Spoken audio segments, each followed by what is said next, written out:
নমস্কার বন্ধুরা, কেমন আছেন সবাই? গল্প যেখানে সত্যি চ্যানেলের আরও একটি নতুন গল্পে আপনাদের সকলকে স্বাগত জানাই। প্রথমেই বলে রাখি, যদি আমাদের চ্যানেলে নতুন হন তাহলে অবশ্যই আমাদের চ্যানেলটিকে সাবস্ক্রাইব করে পাশে থাকবেন আর বেল আইকনটিকে প্রেস করে নেবেন পরবর্তী গল্প খুব সহজে আপনাদের কাছে পৌঁছে যাওয়ার জন্য। আর যদি গল্প ভালো লাগে তাহলে অবশ্যই কাছের মানুষদের সাথে একটু শেয়ার করে দেবেন, কমেন্টের মাধ্যমে জানাবেন কেমন লাগছে। আমাদের গল্প পোস্ট করার সময় প্রতিদিন ঠিক সকাল 9টা থেকে 9:30। কৈশোরে বিপ্লবী দীনেশ গুপ্তের পার্শ্বচর হিসেবে তার নির্দেশ মাফিক টিফিন বক্সে রিভলভার আর নিষিদ্ধ বই পাচার করতেন তিনি। তৎকালীন পূর্ব বাংলার রাজধানী ঢাকার সদরঘাট দিয়ে পুলিশ ও সরকারি কর্মচারীদের আসা যাওয়ার ওপর নজর রাখতেন। এক কথায় তিনি ছিলেন খুদে গুপ্তচর। পরে ব্রিটিশ বিরোধী বিপ্লবী মাস্টারদা সূর্য সেন, অনন্ত সিং এদের সঙ্গে পরিচয় ও জানাশোনা হয় ভানু বন্দ্যোপাধ্যায়ের। হ্যাঁ, ঠিক শুনেছেন, ভানু বন্দ্যোপাধ্যায়ের। সরস রঙ্গ ও কৌতুকের জন্য যে ভানু বন্দ্যোপাধ্যায়ের খ্যাতি দুই বাংলা জুড়ে, তিনি ঢাকার সন্তান।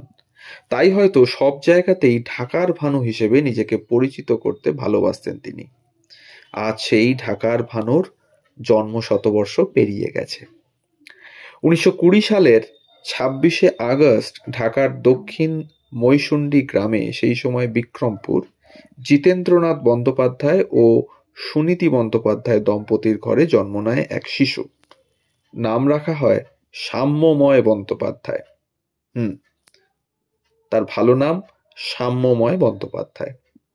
তবে মা বাবার কাছে তিনি ছিলেন আদরের ভানু। ফলে ভানু নামের আড়ালে ঢাকা পড়ে যায় তার সাম্যময় নামটি। 3 ভাই ও 3 বোনের মধ্যে ভানু ছিলেন ছোটর ওপরের জন। তার 2 ভাইয়ের অকাল মৃত্যু হয়। একজন মারা যায় ছোটবেলায় এবং অন্যজন পুলিশে চাকরিরত অবস্থায় মাত্র 26 বছর বয়সে। তাই ভানু ছিলেন 3 বোনের সবেধন নীলমণি একমাত্র ভাই। ভানুর বাবা জিতেন্দ্রনাথ বন্দ্যোপাধ্যায় বিংশ শতাব্দীর সূচনা লগ্নে ঠাকুরবাড়িতে গৃহশিক্ষক ছিলেন রবীন্দ্রনাথের ভ্রাতুষ্পুত্রের। পরে অবশ্য ঢাকার নবাব এস্টেটের সদর মোক্তার হিসেবে চাকরি নেন। আর মা সুনীতি দেবী কর্মরত ছিলেন ব্রিটিশ সরকারের শিক্ষা দপ্তরে।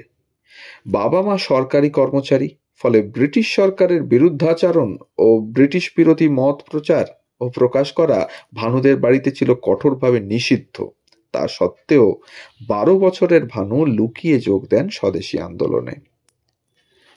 ঢাকার পোগোজ স্কুল থেকে প্রাথমিক শিক্ষা এবং সেন্ট গ্রেগরি হাই স্কুল থেকে মাধ্যমিক পাশের পর ভানু ভর্তি হন জগন্নাথ কলেজে। এরপর স্নাতক পর্যায়ে ভর্তি হন ঢাকা বিশ্ববিদ্যালয়ে।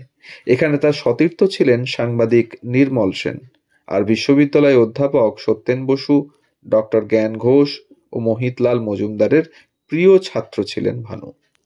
তবে স্বদেশী আন্দোলনের কর্মী সাম্যময় বন্দ্যোপাধ্যায় ওরফে ভানু বন্দ্যোপাধ্যায়ের সরস কৌতুক প্রতিভার সূচনা ঘটল কিভাবে? ব্রিটিশ বিরোধী আন্দোলনে জড়ানোর পর জনমানুষের সঙ্গে অবাধে মেশার সুযোগ পান ভানু। এই সূত্রেই মানুষকে তীক্ষ্ণ পর্যালোচনা ও অনুধাবন করার ক্ষমতা গড়ে ওঠে তাঁর। ঢাকায় তিনি মিশতেন ঘোড়ার গাড়ির চালক ঢাকাই কুট্টিদের সঙ্গে। কুট্টিদের প্রবল তীক্ষ্ণ রসবোধ ভানুর কৌতুক প্রতিভা বিকশিত করতে সাহায্য করেছিল। এর প্রভাব দেখা যায় তার পরবর্তী জীবনে। 1943 সালে তার প্রথম গ্রামাফোন রেকর্ড শ্রুতিনাট্যের কৌতুক নকশা বের হয়। তিনি এই কৌতুক নকশার নাম রাখেন ঢাকার গাড়োয়ান। এটা ছিল ঢাকার গাড়োয়ানদের নিয়ে 15 মিনিটের কমিক স্কেচ। পরের বছর অবশ্য এটি কেটে ছেটে 6 মিনিট করা হয়। গত শতকের 30-এর দশকে ভানু যে সময়ে বেড়ে উঠেছেন, তখন ব্রিটিশ বিরোধী আন্দোলনের জোয়ার চলছে ভারতবর্ষ জুড়ে। তার ঢেউ আছড়ে পড়েছে ঢাকা শহরেও। 30 দশকের শেষ দিকে বাংলার রাজনৈতিক বন্দীদের মুক্তির দাবিতে গড়ে ওঠা ছাত্র আন্দোলনে যোগ দেন ভানু। ছাত্র জীবনে প্রথমে ছিলেন অনুশীলন সমিতিতে, পরে 1940 সালে যোগ করেন আরএসপি নামের আরেকটি বামপন্থী সংগঠনে। কলকাতার রাইটার্স বিল্ডিংয়ে 1930 সালের 8ই ডিসেম্বর এক অভিযান চালান ঢাকার বিপ্লবী দীনেশ গুপ্ত। তিনি ভানুকে খুব স্নেহ করতেন। বিভিন্ন জনের স্মৃতিচারণা থেকে জানা যায় দীনেশ গুপ্তর একটা সাইকেল ছিল, আর সেই সাইকেলের পেছনের ক্যারিয়ারটা ছিল বানরই। কেননা তখনকার ঢাকায় দীনেশ গুপ্ত সাইকেলে যাচ্ছেন, অথচ সেই সাইকেলের বাহনের পেছনের ক্যারিয়ারে ভানু বসে নেই, এমন দৃশ্য কল্পনা করাও ছিল কষ্টকর। 1931 সালের 7ই জুলাই দীনেশ গুপ্ত যখন ফাঁসি মঞ্চে প্রাণ দেন, ভানু তখন নিচ্ছেন দেশমাতৃকা মুক্তি করার বলিষ্ঠ শপথ। ভানু বন্দ্যোপাধ্যায় ঢাকার ভানু আদতে কেমন ছিলেন জানা যায় অনন্ত সিংয়ের কথা থেকে। বিপ্লবীরা কি কখনো হাসতে জানে? বিপ্লবীদের হৃদয়ে দয়া নেই, মায়া নেই, নিষ্করুণ, নির্দয় ও নিষ্ঠুর পদার্থে গড়া বিপ্লবীর হৃদয়। নিজের সম্বন্ধে আমার এরূপ ধারণাই ছিল।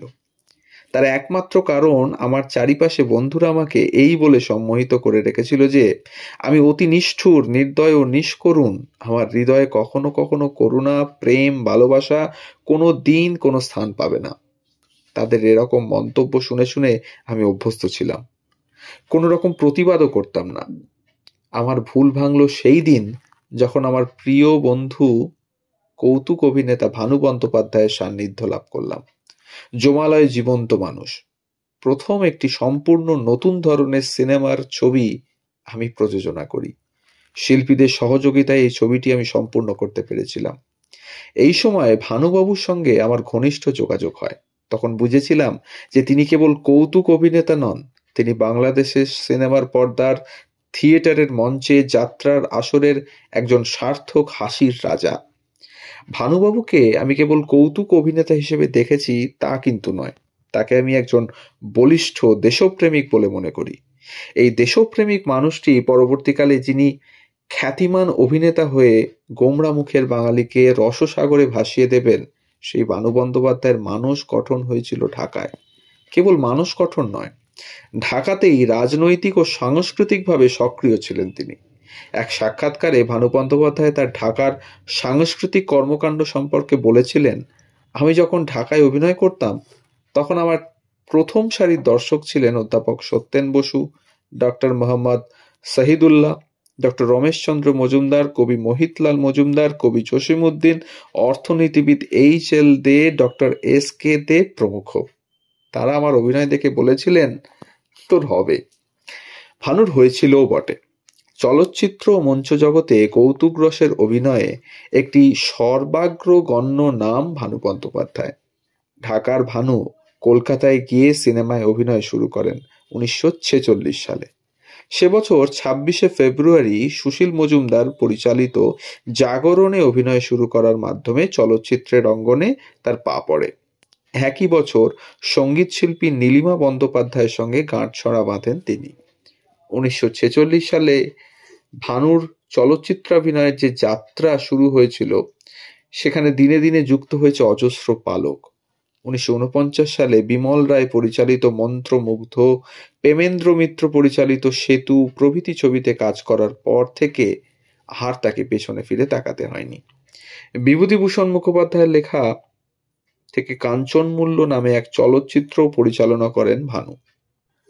তাছাড়া বাংলা সিনেমা ছাড়াও কয়েকটি হিন্দি চলচ্চিত্রে অভিনয় করেন।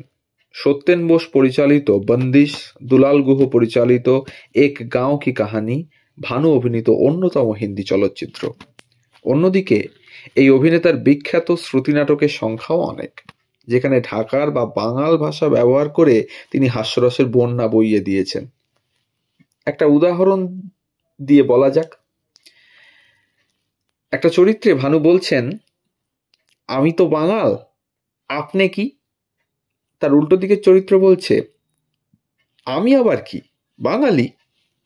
ভানু বলছেন, তাইলে কি খাড়াইলো? চরিত্র বলছেন, কি আবার খাড়াইলো?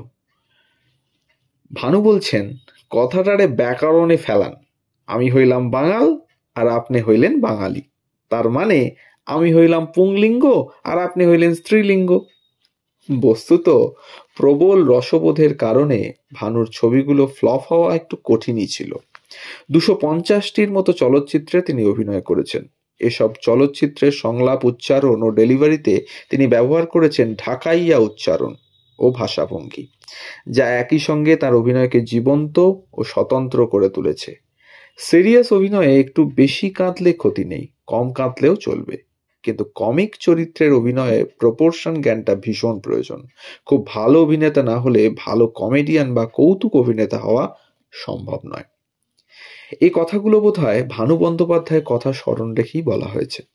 আর অভিনয় প্রসঙ্গে ভানু বন্দ্যোপাধ্যায়ের বক্তব্য ছিল এমন, an artist must ডিক্লাস himself.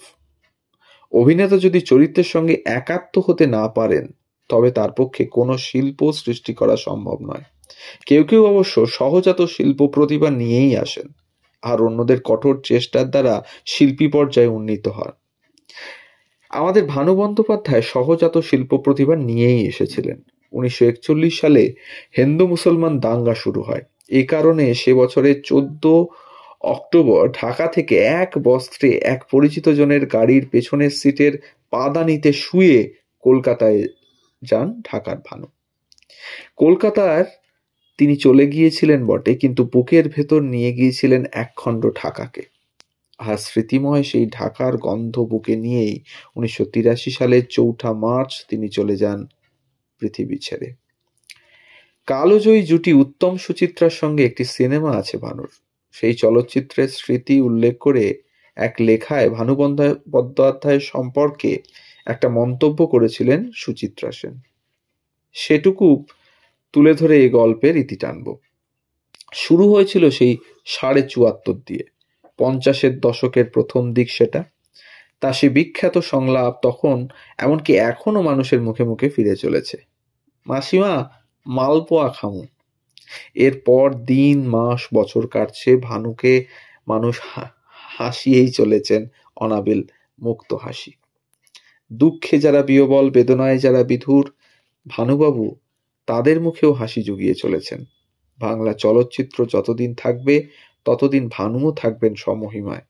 Cinema ছাড়াও কিছু হাস্য কৌতুক রেকর্ডেও তিনি নিজের দক্ষতার ছাপ রেখে গেছেন। এখন যখন বাঙালি শুধুই হাসতে চায়, তার কানে বাজে সেই মাসিমা মালপোয়া খামু। তো এই ছিল আজকের গল্প, ভানু বন্দ্যোপাধ্যায়ের জীবনী নিয়ে। কিভাবে একজন বৈপ্লবিক চিন্তাধারার মানুষ একজন কৌতুক অভিনেতা হয়ে উঠলেন, তারই গল্প। আমাদের গল্প যদি ভালো লাগে তাহলে অবশ্যই আমাদের চ্যানেলটিকে সাবস্ক্রাইব করে পাশে থাকবেন, বেল আইকনটিকে প্রেস করে নেবেন পরবর্তী গল্প পাওয়ার জন্য। কমেন্টের মাধ্যমে জানাবেন কেমন লাগলো, আর অবশ্যই ভালো লাগলে কাছের মানুষদের সাথে একটু শেয়ার করবেন। সবাই ভালো থাকবেন, ধন্যবাদ।